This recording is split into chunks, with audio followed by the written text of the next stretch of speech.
네, 안녕하세요. 히쌤교실의 히쌤입니다. 오늘은 바로 네 번째 시간인가요? 네, 인류가 도구를 사용하기 시작하다에 대해서 같이 보도록 하겠습니다. 시간이 없으니까 바로 가는데요. 오늘은 구석기 시대와 신석기 시대에 대해서 배웁니다. 우리가 저번 시간에 뭐 배운지 기억 안 나는 친구들은 저 위에 가서 보고 와야겠죠. 우리 인류의 출현에 대해서 봤어요. 인류가 출현하고 나서 이 인류는 어떻게 발전해 갔는지에 대해서 오늘 보도록 하겠습니다. 역사 바라보기 시간에는 뭘 볼 거냐? 바로 이런 걸 봅니다. 여러분들이 이게 무엇이라고 생각하나요? 네, 하나는 공부죠. 또 하나는 식기도구예요. 한마디로 도구라는 겁니다. 인간은 다른 동물들보다 약한 힘, 또 연약한 것들, 뭐 이빨도 약하고요. 힘도 원숭이보다는 약하죠. 이런 것들을 보완할 수 있었던 게 바로 이 도구인데, 이 도구가 점점 정교화되면서 인간은 자신의 힘으로 하지 못했던 것들을 해나가기 시작합니다. 그 도구의 변천에 따라서 우리는 이거를 시기를 나누고 있습니다. 그래서 첫 번째, 구석기 시대입니다. 구석기 말 그대로 옛날 석기의 시대예요. 이 석기라는 건 여러분들이 잘 알듯이 돌이요. 돌로 만든 기구인데, 도구 첫 번째, 여러분들 꼭 기억해야 될 건 바로 이 뗀석기예요. 뗀석기의 대표적인 예시는 주먹도끼와 집게, 찌르개 같은 것들인데요. 뗀석기는 말 그대로 돌과 돌을 팍 부딪혀서 돌이 떼지죠. 돌이 떼져서 울퉁불퉁하게 만들어진 그 석기들을 뗀석기라고 합니다. 이따가 사진 보겠지만 사진으로 보면 확실히 누가 봐도 떼어진 모양으로 되어 있습니다. 그리고 뼈도구도 이렇게 사용했고요. 생활 모습은 여기는 이 채집이나 사냥, 물고기 잡이들을 했어요. 한마디로 우리가 흔히 하는 이런 농사를 아직 짓기 전이기 때문에 이동해 가면서 채집하고 사냥하고 물고기를 잡고요. 동굴이나 바위 그늘에 거주하면서 강가에 어떤 집? 바로 막집을 지어서 생활합니다. 막집이라는 건 그냥 쉽게 생각해서 막 지은 집이다라고 보시면 돼요. 그냥 나무 이렇게 덧대고 풀 이렇게 덧대서 간단하게 햇빛을 피하거나 비를 조금 피할 수 있게 집을 지은 걸 막집이라고 보시면 되고요. 또 무리를 지어 추위와 바람을 피하거나 식량을 찾아 이동합니다. 쉽게 얘기해서 이 구석기 시대에는요, 이동 생활을 했다라는 거예요. 이동 생활을 했습니다. 그래서 이동하다가 동굴이나 바위 그늘에서 살거나 또는 강가에 막집을 지어서 생활을 하게 되는 거죠. 이동을 해야 채집도 하기 좋고요. 사냥도 하기 좋으니까요. 그래서 이렇게 이동을 하면서 살아갔다. 그리고 사회는 평등한 사회, 계급이 없었던 사회였다라는 걸 기억해 주시면 되겠습니다. 이건 뭐냐? 이게 바로 주먹도끼요. 여러분들이 이 면을 보면 알겠죠? 이렇게 생긴 면이나 요렇게 생긴 면들, 이거는 떼어진 모습이에요. 이건 뭔가 갈거나 뭔가 이렇게 다듬어서 만든 모습이 아닙니다. 돌과 돌로 이렇게 팍 해서 떨어져 낸 거죠. 여러분들이 이 뗀석기를 만들어 낸다면 정말로 대단한 거예요. 집에 가는 길에 돌을 한번 잡아보시고요. 한번 떼어보세요. 보통 어려운 일이 아닙니다. 이것도 어마어마한 기술이 필요한 거죠. 구석기 시대의 종교와 예술을 봅니다. 여기서 봐야 될 건 시체 매장이에요. 장식품과 도구를 함께 그 시체와 함께 넣어줬다는 겁니다. 역시 이는 4, 5세기에 대한 고민이 담겨 있다라고 볼 수 있고요. 동굴벽화가 있어요. 동굴벽화뿐만 아니라 풍만한 여인 조각상이 제작했습니다. 이는 사냥의 성공과 풍요를 기원한다라고 얘기했는데요. 바로 그림을 보시면 돼요. 동굴벽화예요. 이건 라스코 동굴벽화라는 건데요. 유럽에 있는 이 라스코 동굴벽화에 발견된 게 이런 소나 사슴, 이러한 동물들의 그림을 그려놨어요. 한마디로 사냥이 잘 됐으면 좋겠다라는 거라고 보시면 되겠고요.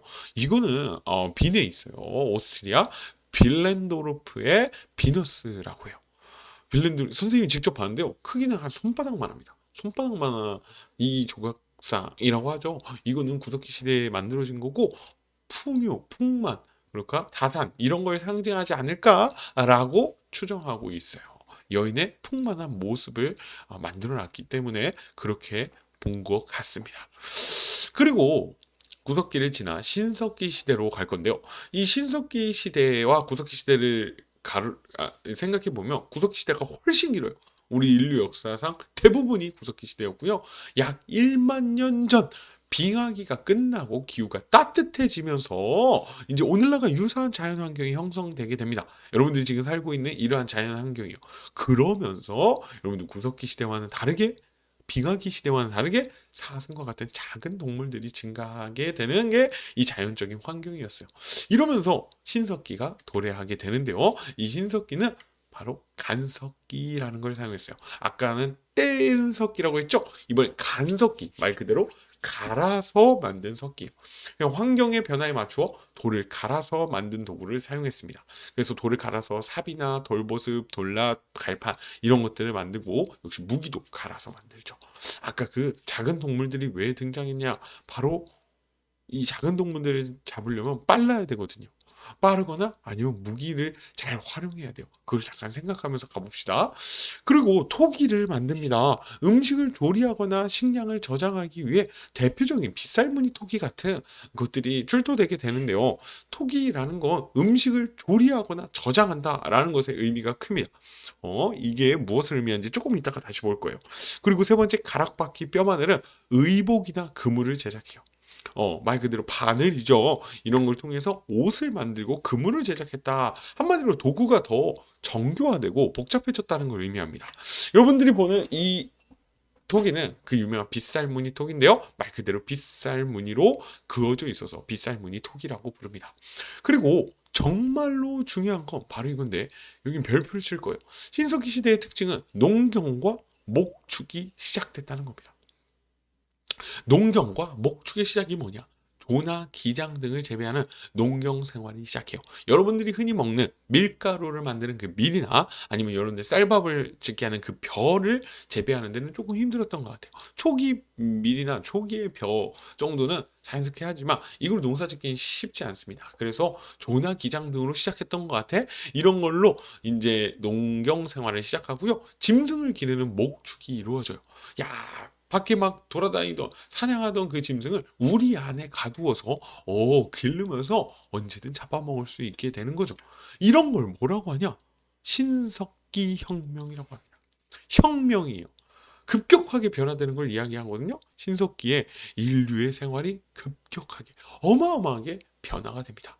그래서 자연경제체제에서 생산경제체제로 변화했다라고 말하는 건 자연에서 우리가 채집이나 사냥을 통해서 얻었던 이러한 경제체제에서요, 우리가 직접 만들어내는, 정주에서, 그러니까 한 군데에서 머물면서 만들어내는 생산경제체제로 변화했다라고 얘기합니다.